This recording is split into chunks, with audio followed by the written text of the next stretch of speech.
കളിക്കുടുക്കയിലെ ഒരു സ്റ്റോറിയാണ് കേട്ടോ പറയാൻ പോകുന്നത്. കഥ കേൾക്കണോ? അപ്പൊ കളിക്കുടുക്കയിലെ ഒരു കീടാണു എന്ന് പറഞ്ഞിട്ടുള്ള ഒരു സ്റ്റോറിയാണ് കേട്ടോ പറഞ്ഞു കൊടുക്കുന്നത് വേദുവിന്. അപ്പോൾ ഇത് നല്ലൊരു സ്റ്റോറിയാണ്. കുഞ്ഞുങ്ങൾക്ക് ഈ കീടാണുക്കളെ, ബാക്ടീരിയ, അവരുടെ ഹൈജീൻ ആയിട്ട് ബന്ധപ്പെടുത്തിയിട്ട് ഉണ്ടാക്കിയിട്ടുള്ള ഒരു സ്റ്റോറിയാണ്. അപ്പോൾ ഇത് കുട്ടികൾക്ക് പെട്ടെന്ന് മനസ്സിലായിട്ട് അവർക്ക് ഓരോ കാര്യങ്ങൾ ചെയ്യുമ്പോൾ ഈ കാര്യങ്ങളൊക്കെ ഓർമ്മ വരും ഇതിലുള്ളതൊക്കെ. അപ്പോൾ അവർ അവരുടെ കാര്യങ്ങൾ കറക്റ്റായിട്ട് ചെയ്തോളും, ഹൈജീൻ സംബന്ധിച്ചിട്ടുള്ളത്. അപ്പം അതിന് വേണ്ടിയിട്ടുള്ളൊരു സ്റ്റോറിയാണ് കേട്ടോ ഇത്. ഇതാരാണ് വേദു? കീടാണു. നോക്ക്, ഇതാണ് കേട്ടോ കീടാണു. ഞാനാണ് മിസ്റ്റർ കീടാണു. വൃത്തിയില്ലാത്ത സ്ഥലങ്ങളിലെല്ലാം ആരുണ്ട്?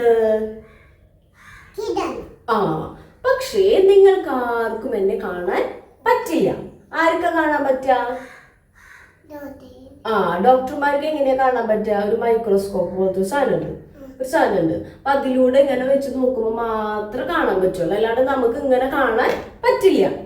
ചെറുതാണ്, നല്ല കുഞ്ഞിതാ. മനുഷ്യരുടെ ദേഹത്ത് കയറിപ്പറ്റി രോഗങ്ങൾ പരത്തുകയാണ് എന്റെ ഹോബി. അപ്പൊ ഈ കീടാനുവിന്റെ ഹോബി എന്താ?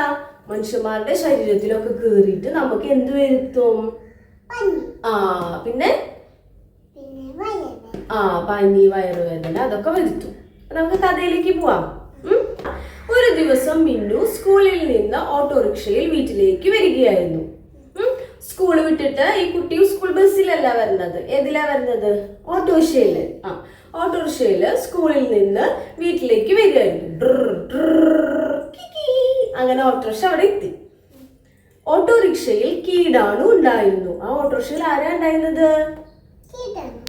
കീടാണു ഉണ്ടാ പോണത്. കീടാണു മിന്നുവിന്റെ കയ്യിലേക്ക് ഒറ്റ ചാട്ടം. കണ്ട, അവിടെ ഇരിക്കണ കീടാണു മിന്നു ഇങ്ങനെ കൈ പിടിച്ചിങ്ങനെ ഇരിക്കായിരുന്നു കമ്പിന്ന്. അപ്പൊ ആ കീടാണു വന്നിട്ട് മിന്നുവിന്റെ കൈയിലേക്ക് ഒരൊറ്റ മിന്നുവിന്റെ കയ്യിലിരുന്ന കീടാണു വീട്ടിലെത്തി. അങ്ങനെ മീനുവിന്റെ കയ്യിൽ ഇങ്ങനെ പറ്റി പിടിച്ചിരുന്നു കീടാണു. എന്നിട്ട് മിന്നുവിന്റെ വീട്ടിലേക്ക് എത്തി. എന്നിട്ട് കീടാണു അപ്പൊ എന്താ പ്ലാൻ ചെയ്തത്? ഇവള് വല്ല ഭക്ഷണം കഴിക്കട്ടെ, അപ്പോ അവളുടെ ഉള്ളിൽ കയറിയിട്ട് അവൾക്ക് അസുഖം വരുത്താം. അങ്ങനെ ആര് വിചാരിച്ചു? കീടാണു എന്താ ചെയ്തത് നോക്കാട്ടാ. കുറച്ചു കഴിഞ്ഞതും അമ്മ മിന്നുവിനെ വിളിച്ചു. മിന്നു, വേഗം വായോ, നമുക്ക് ഭക്ഷണം കഴിക്കാന്ന് പറഞ്ഞു. സ്കൂളിൽ നിന്ന് വിട്ട് കഴിഞ്ഞാൽ ഭക്ഷണം കഴിക്കില്ലേ? കഴിക്കാന്ന് പറഞ്ഞു. അങ്ങനെ മിന്നു ഭക്ഷണം കഴിക്കാൻ ഓടി ചെന്നു. ഭക്ഷണം കൊണ്ടുവച്ചപ്പോ മിന്നുവിന് കൊതിയായിട്ട് അത് എടുക്കാൻ വേണ്ടിട്ട് ഓടിപ്പോയപ്പോഴാണ് മിന്നുവിന് ഒരു കാര്യം ഓർമ്മ വന്നത്. എന്താ ഓർമ്മ വന്നത്? കൈ കഴുകണം അല്ലേ? ഭക്ഷണം കഴിക്കുന്നതിന് മുൻപ് ശേഷം നമ്മൾ എന്താ ചെയ്യേണ്ടത്? ടീച്ചർ മിന്നുവിന് സ്കൂളിൽ വെച്ച് പറഞ്ഞിട്ടുണ്ട്, ഭക്ഷണം കഴിക്കുമ്പോ നമ്മൾ എന്ത് ചെയ്യണം? കൈ കഴുകണം. അപ്പൊ അത് മിന്നുവിന് ഓർമ്മ വന്നു. കണ്ട, മിന്നുവിന് ഓർമ്മ വന്നത് കണ്ട ടീച്ചർ പറഞ്ഞു കൊടുക്കണത്. സ്കൂളിൽ നിന്ന് വീട്ടിലെത്തിയാൽ കയ്യും മുഖവും ഒക്കെ സോപ്പിട്ട് നന്നായി കഴുകണം, എന്നിട്ടേ ഭക്ഷണം കഴിക്കാവൂ എന്നാരാ പറഞ്ഞത്? ടീച്ചർ. അങ്ങനെ മിന്നു പോയി കയ്യും മുഖവും ഒക്കെ സോപ്പിട്ട് കഴുകി. കയ്യും മുഖമൊക്കെ ഇങ്ങനെ സോപ്പിട്ട് കഴുകിയപ്പോ ആരാണ് വെള്ളത്തിൽ കൂടെ വാഷ് ബേസിന്റെ ഉള്ളിലേക്ക് ഒലിച്ചു പോയത്? ആരാ? സോപ്പൊക്കെ ഇട്ടപ്പോ എന്താ കീടാണുവിന്റെ കണ്ണിലൊക്കെ എന്ത് പോയി? സോപ്പ് പോയിട്ട് കണ്ണൊക്കെ ഇരുന്നിട്ട് കീടാണു വെള്ളത്തിൽ കൂടെ വാഷ് ബേസിന്റെ ഉള്ളിലേക്ക്. അപ്പൊ ആരാ ചമ്മിപ്പോയത്? അപ്പൊ ഈ കുട്ടി ചെയ്തത് നല്ല കാര്യല്ലേ? എന്താ കുട്ടി ചെയ്തത്?